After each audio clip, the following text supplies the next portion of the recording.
how to resize video in CapCut. So if this video helped, click that subscribe button and the bell icon on so you'll be updated if there are new uploads in this channel. So we are here on CapCut. Well, you can also do this in your recent projects just by clicking here. What we would do is go to a new project by clicking on the plus icon and select a video. I have selected this video. So this will be loaded into the CapCut editor. And what you would do is go below and go to the ratio. And you can see here that there are a lot of formats for TikTok, Instagram, and YouTube.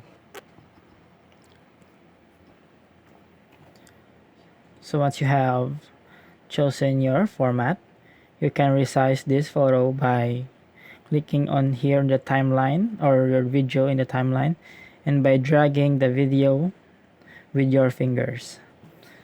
So just drag it until you meet your desired size. And then there you go. So I hope this video helps and see you on the next video.